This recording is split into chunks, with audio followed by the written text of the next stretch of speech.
यहाँ ब्रह्मांड उठाने वाले हैं। बढ़िया जवाब आया था। आपने कहा कि भगवान श्री राम कह रहे हैं परशुराम से कि मुनिवर आप क्रोध की मूर्ति हैं। भैया शिवानंद जी और समानिया रोशनी, भगवान राम ना तो किसी चौपाई में मुझे मिला, सकता है आपको मिला हो। भगवान श्री राम ने परशुराम जी को कभी क्रोध की मूर्ति नहीं कहा। अरे नहीं कहा। आपकी पंक्ति कह रही है कि क्रोध की मूर्ति, वैसे तो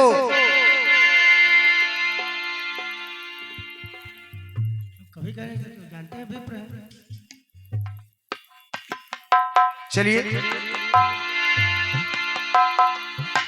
चलिए वो कॉपी नहीं मिल रही है, लेकिन फिलहाल ये आप जान लीजिए कि कभी परशुराम को भगवान राम ने क्रोध की मूर्ति नहीं कहा। आपने कहा कि भगवान राम कह रहे हैं कि आप पिता माता के ऋण से मुक्त हो गए ना। भगवान राम ने नहीं कहा। लक्ष्मण ने व्यंग्य कसा था, चौपाई खोल के पढ़ लीजिए। माता ही पिता ही उरिन भैनी के, ये लक्ष्मण जी ने व्यंग्य कसा था। भगवान राम ने नहीं कहा था कि आप माता पिता के ऋण से मुक्त हो गए। बाकी अच्छा जवाब है। आइए अपनी तरफ से छोटा सा गीत।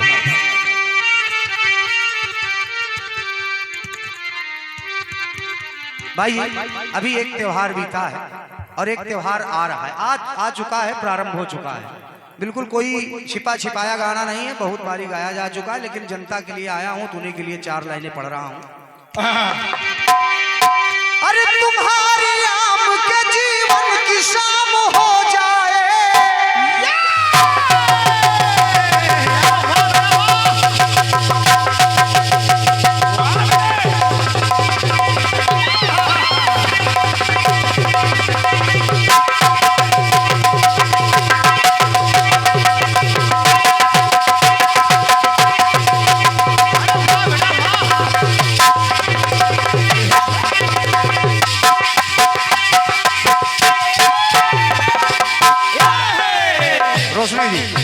गीत को सुनिएगा, तर्ज सुनिएगा।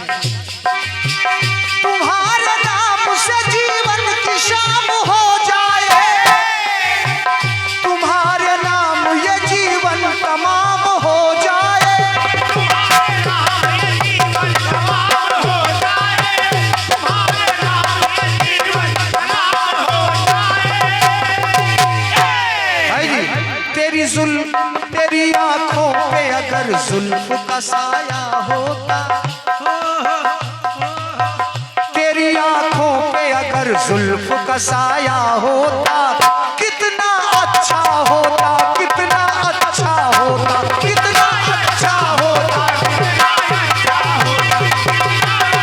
होता, कितना अच्छा होता, कितना अच्छा होता।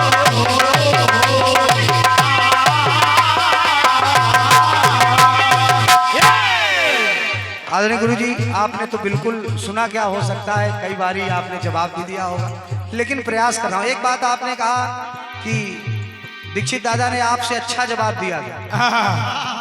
अच्छा, यही कोई कहने वाली बात है? ये कहने की बात है। दीक्षित दादा हमसे नहीं, सबसे अच्छा जवाब है। बिल्कुल देंगे। हम तो भी बालक हैं उनके सामने। लेकिन सुनिएगा, गीत को सुनिएगा बाबूजी। एक त्योहार बीत गया है, एक त्योहार आने वाला है। साधारण सा गीत है भाई। अवध नगरिया सजी दिन निराली होती,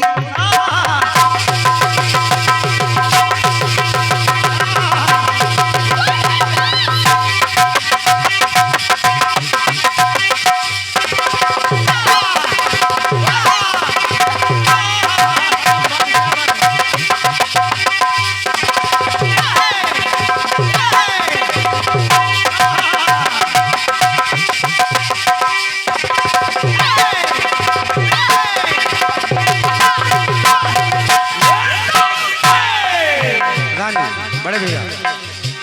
अवध नगरिया सजी दिन निराली होती। सबसे खास बात यहाँ है कि यहाँ के श्रोताओं को बहुत समझाना नहीं पड़ता। अवध नगरिया सजी यदि न निराली होती, सोने की लंका यदि जल के न काली होती। बात समझ में आए तब ताली बजाइए। सोने की अवध नगरिया सजी यदि न निराली होती, सोने की लंका यदि जल के न काली होती। न दशहरा होता न दिवाली होती, न दशहरा होता न दिवाली होती, न दशहरा होता न दिवाली होती।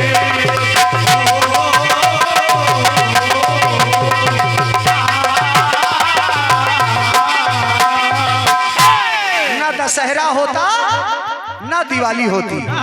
अब इसके पीछे का एक एक कारण बिल्कुल शुद्ध शुद्ध सुनते जाइए। क्या? अगर वो बात मंथरा के न भाती मन में, बस एक एक बात सुनिएगा, कारण तक पहुंच जाएंगे भैया, आराम से। अगर वो बात मंथरा की न भाती न जाति को भवन कह के उस क्षण में,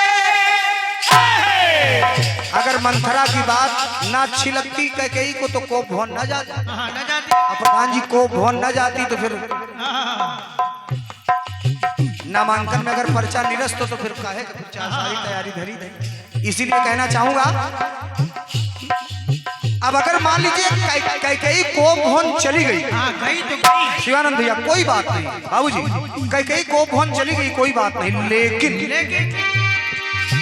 अगर न होते वचनबद्ध जो दशरथ रण में, अगर दो वरदान के लिए वचनबद्ध ना होते तो अगर न होते वचनबद्ध जो दशरथ रण में, 14 वर्षों के लिए राम न जाते वन में।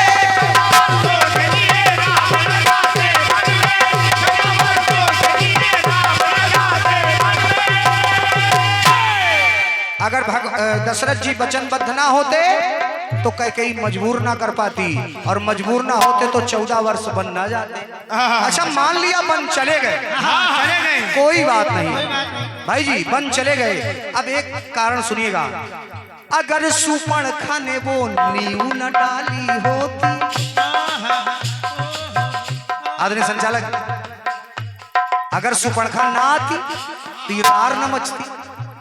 अगर सुपर्णखा ने वो नींव न डाली होती, सोने की लंका वो ना जल के जो काली होती। न दशहरा होता न दिवाली होती, न दशहरा होता न दिवाली होती, न दशहरा होता न दिवाली होती।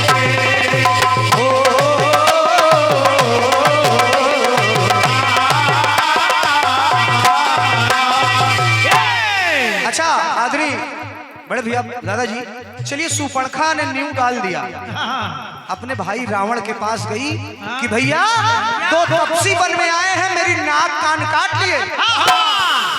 तो रावण को यह भी तो समझना चाहिए था कि इसकी गलती है, आखिर क्यों उसने पैर ठान लिया। अब देखिए दूसरा कारण वहीं से बढ़ते क्रम में जा रहे हैं। अगर छाया को न लंकेश ने हरा होता, अगर छाया जानकी को लंकेश ने हरण न किया होता, जटायु राम के द्वारा नहीं तरा होता,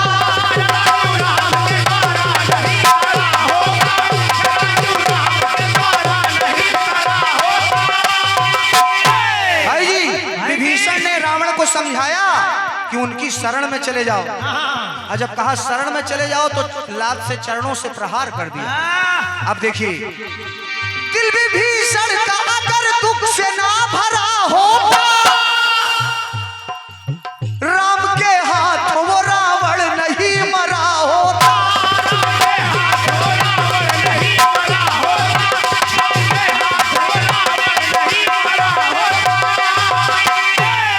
आखिर उसी ने तो बताया कि नाभि में अमृत छिपा। और क्या?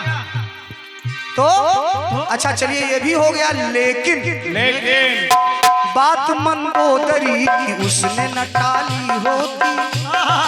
बहुत समझाया कि वो हरि है, वो माता लक्ष्मी है, उनको वापस कर दो, शरण में चले जाओ। लेकिन कुछ होते हैं भाई सही, एक दोहा है कि सठ सुधरे सत संगति पाए, लेकिन कुछ लोग होते हैं कि सठ मतलब सठ सन विनय कुटिल सन प्रीति नहीं होना चाहिए। सठ सुधरे सठ संगत पाए।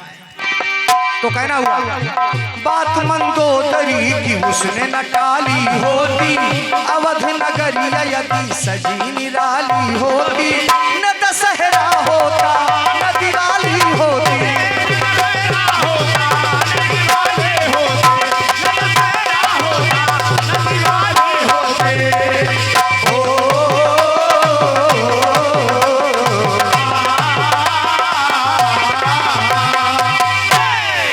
और नोट करिएगा समझिए रोशनी जी, भगवान श्री राम 14 वर्षों बाद जब आए लौट के, तभी तो खुशियों से दीप प्रज्वलित हो गए।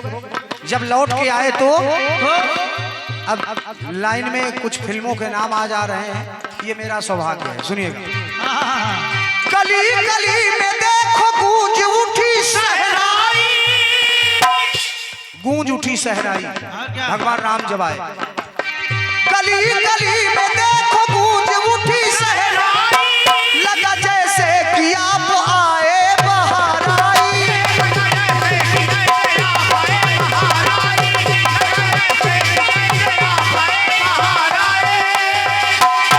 गूंज उठी सहनाई आप आए बाहर आई। एक लाइन और सुनिएगा। आई मिलन की बेला, मिलन की बेला, आई मिलन की बेला, दूर हुई तन्हाई, तन्हाई, कितने दिनों के बाद मिले हैं भाई भाई।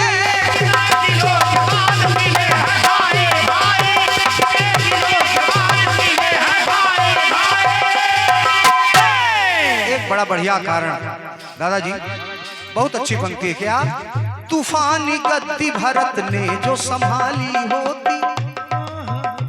भाई साहब, अगर भरत जी ने राज सिंहासन संभाल लिया होता अयोध्या का, तो भगवान राम के आने की इतनी खुशियां ना मनाई जाती।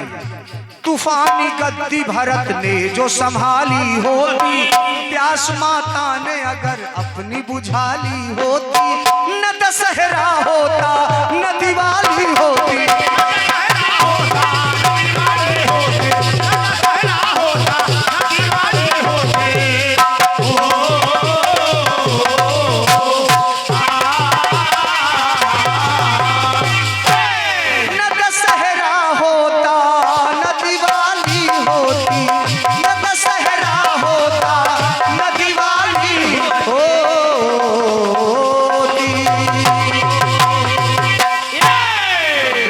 सच्चे दरबार की